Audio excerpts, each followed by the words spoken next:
Like, say what up? We at it again, featuring Nakasa, your brother from the ancient mother, here on the Headspace for another Nanzi review. Let's do this. Today we're talking about one of Gqeberha's shining, beaming producers slash rappers. And you know, that's always an interesting combination. Starting out Shaun Klaas with his long anticipated EP, Hearts and Anvils. Let's go with it. So first and foremost, Hearts and Anvils. Very apt titling, because I feel like, having had listened to the whole project, it is the reflections of an emotionally heavy young man.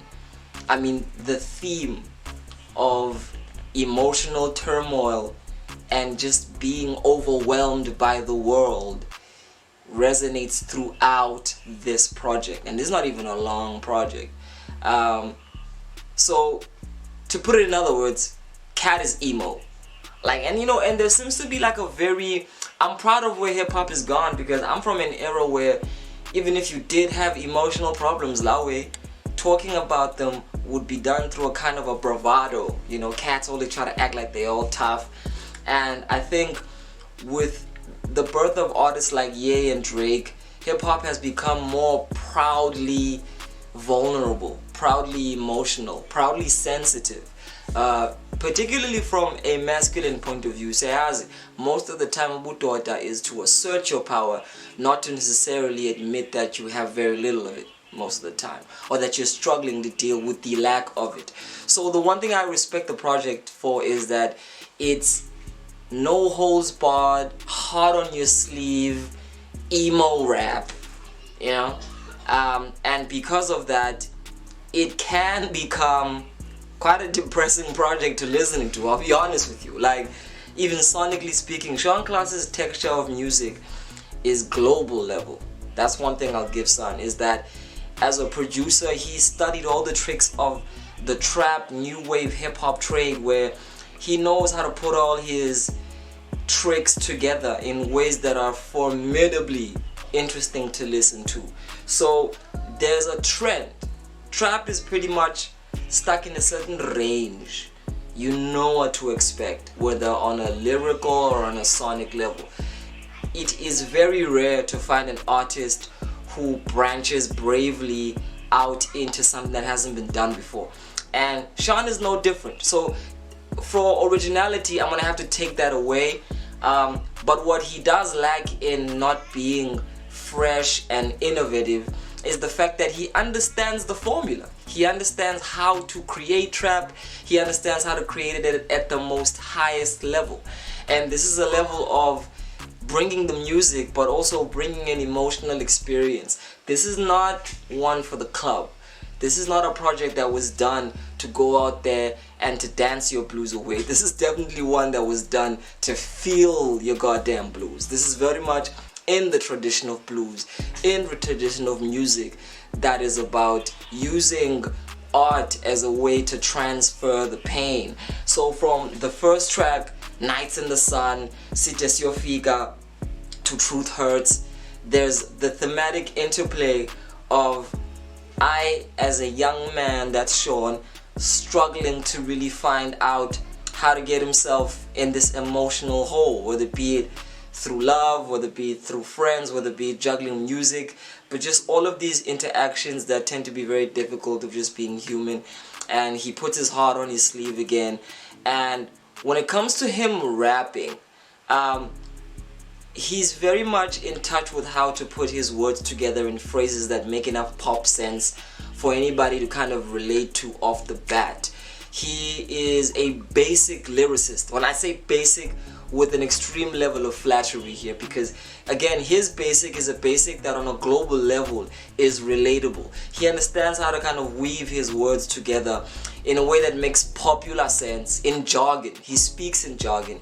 He speaks in a kind of language where nobody would get lost, because this is how most people speak when you're listening to an artist like a Kota the Friend, when you're listening to J. Cole, when you're listening to all these introspective new wave rappers. There's a certain format that they've all kind of fell into writing with, a style of being simplistic, minimalistic, and putting all your bars in 2 to 3 syllables, not trying to branch and making the bar lines not match up evenly. So it's very simple rapping, and it goes along with the music. It's a minimalistic sound. It's not trying to show you anything impressive technically, but what it is trying to do is trying to just show you the raw human emotion and experience. And that's what this project is high on. It's a project high on sincerity, high on emotion, high on the fact that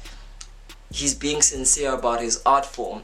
And so I feel like the one major drawback could be the fact that if you're looking for an emotional range outside of pain, outside of agony, outside of misery, you're not gonna find it for Hearts and Anvils. Hearts and Anvils is the show of pain, you know. Hearts and Anvils is about that miserable space. Hearts and Anvils almost was a miserable album, but it turned out to be a great album on misery. So that being said, you're not gonna dance your ass off and feel liberated. The closest we come to that Gqeberha project has to be Holy Manzi, which, ironically or not, the addition of Umlamli is what adds that energy. Umlamli, also being part of the same crew as Shaun Klaas, understands how to take the best out of Klaas, but also bring himself to the foreground in only a typical Mlamli way. I love Mlamli. Shout out to Mlamli. He's such a character with this whole lanky, expressive, eccentric. Mlamli understands the trap. Keep saying that, because trap for me lyrically is about one thing: who can say the coolest phrases in the coolest ways. And Mlamli, we are delivery. You know, that kind of sly, slick, eccentric delivery, which he delivers his words in the same kind of attitude. So when he goes, Holy Manzi, it's almost as if he's thirsty for the goddamn Holy Manzi. And I love hearing him say Holy Manzi. It's just fucking infectious. It's incredible. And I love the fact that Holy Manzi is kind of like in the middle of this project.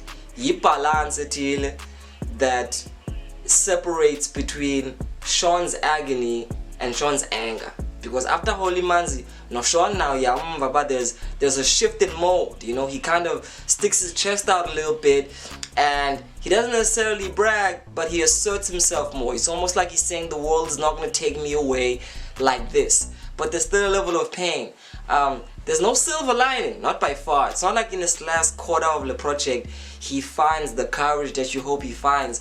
Matter of fact, he goes deeper into his pain, but it's almost like he's saying it's okay not to be okay.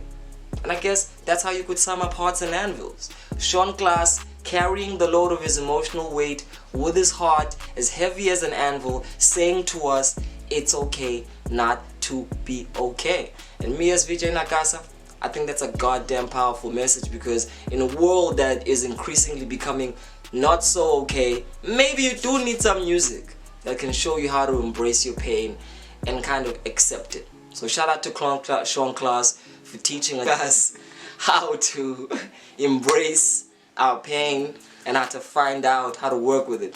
It's VJ Nakasa. Wait. What am I giving it?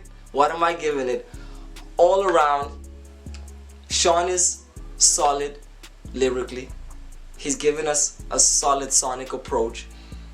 I might have to go for 6.5 out of 10. 6.5 out of 10 because it doesn't inch toward the 7 and 8 mark because of the monotony of the emotions. It's in the same range emotionally, and because of that, Shaun gave it the same kind of sonic texture. There is not a lot of adventure in this project. You don't feel like you're going to a lot of different places sonically. Ukwindawe one, listening to Shaun bellow out his soul, and it's not a bad place to be, but it is very narrow and it is very small, but Shaun is good company. That's what I think. It's like you knew me back then, but not anymore. Way too indecisive, don't know you no more. What you got in store? I got no ammo, but them niggas still declaring war. Gatekeepers on here talking like they open doors. Can't lie, yeah, I wouldn't die for you, dog. Can't lie.